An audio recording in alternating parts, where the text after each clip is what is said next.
Hi guys. I actually have some time today to do a whole bunch of videos. So you're going to see me in this outfit with this background and stuff for a number of videos. Sorry about that. It gets not very interesting, but it's just the way it is right now. So I thought I would do kind of a quick update as to what's going on in my world, because I don't think I've done that very much recently.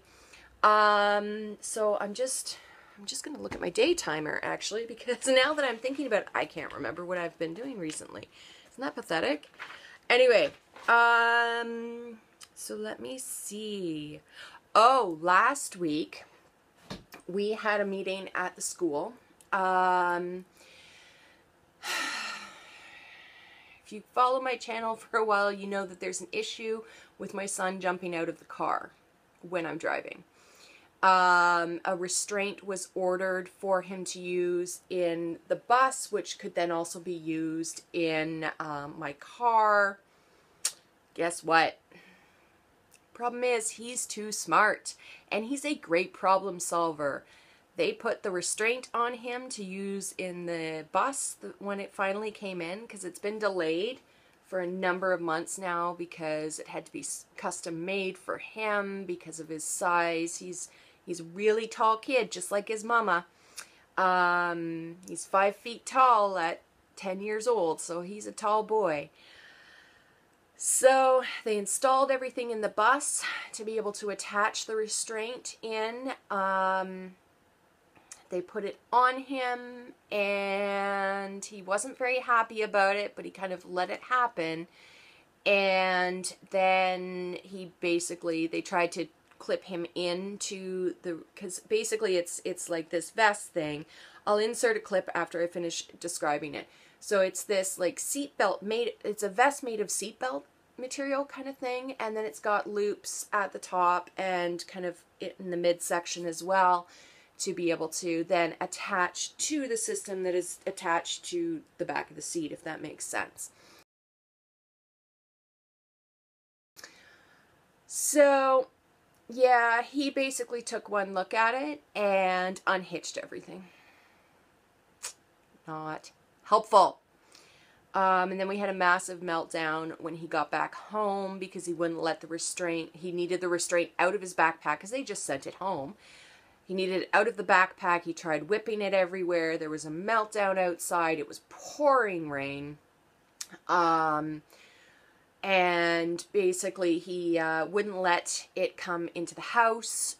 So yeah, it was messy. But I have amazing, amazing neighbors. I don't think I can ever say this enough. My one neighbor who is moving, I'm not happy about this. I did not approve this move. Anyway, it's not till later, but I'm not happy about it. And she knows it. And she watches my videos, and you know it, honey. Anyway. Her oldest has autism as well. He's higher functioning than my son is. But as a result, she gets it, right? And she knows and all that stuff. So she came out because we were in the middle of the cul-de-sac, and I'm trying to get him calmed down, and basically everything that he could take off of himself, he was using to whip me.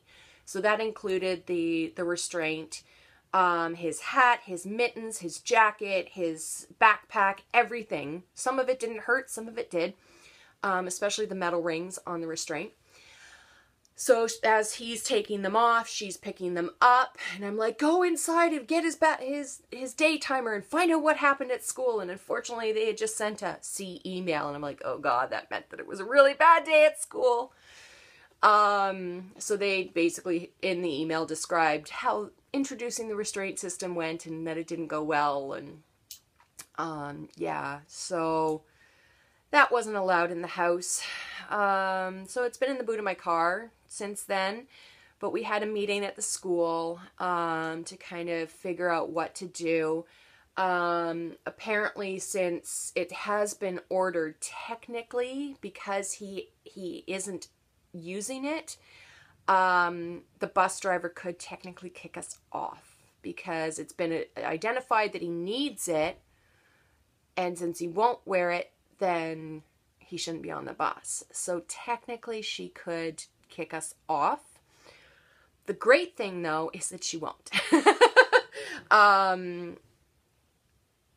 Basically, I had a discussion with her, and she's like, no. It's not to the point of being a huge safety issue. I'm more concerned about, I'm just moving my legs here. I'm more concerned about you and your car. So, no, don't worry about it. I'm not kicking him off. So, yay, thank you.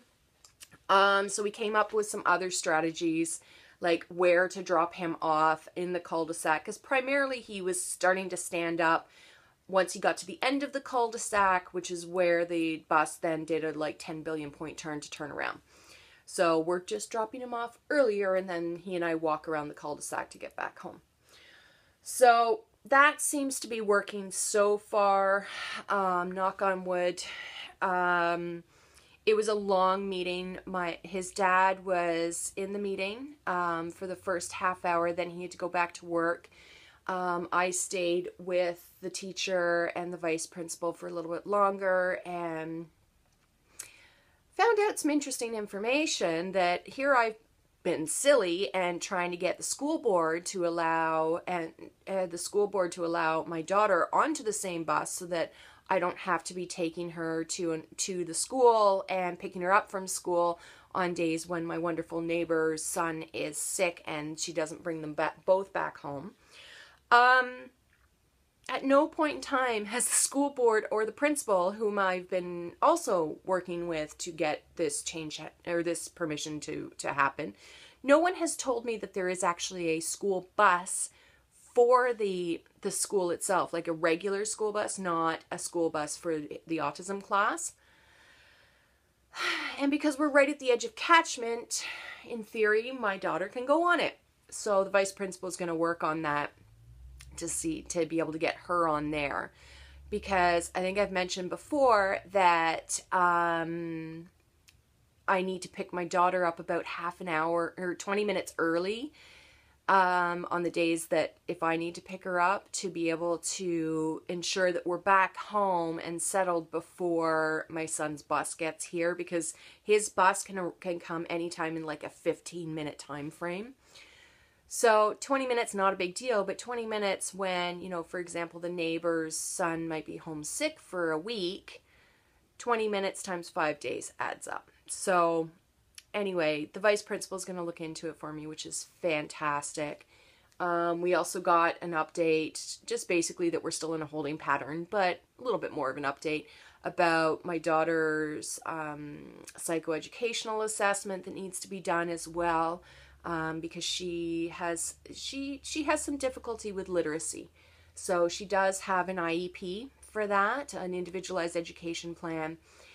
And basically we want to be able to kind of deconstruct things and figure out even better ways to help support her in the classroom. So it was a long meeting. It was only supposed to be 40 minutes. It ended up being 2 hours. So thank you to the teachers and the learning resource teacher and the vice principal. And I may have cried at one point because it was just overwhelming. So anyway, it wasn't like a big ugly cry though. So I will put that out there. Let's see, what else?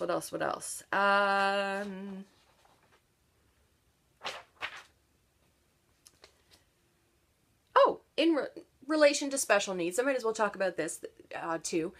I had I facilitate two support groups monthly in town here, and one of them was on Tuesday. And it was great from the standpoint of I knew everybody there, but not everybody knew each other, which was kind of cool actually. But there are some big changes happening in Ontario for autism community from the government, and they are not very positive changes, and currently there's a lot of stuff going on. A coalition has been formed, there's rallies that have been organized, all this kind of stuff. Because it is affecting people dramatically. And I think I'll do another video on that because it's just longer. It doesn't immediately affect our family, but it may. So stay tuned for that. I'll try not to get overly political. I don't want to get political on this channel, but it's something that affects the autism community in Ontario, and the immediate result for this is a lot of children are being booted out of therapy right now. And I mean, like, a week ago, they all got the letter saying, nope, sorry, you're done now, effective immediately. So thanks, government. So needless to say, that was a big discussion in my support group meeting.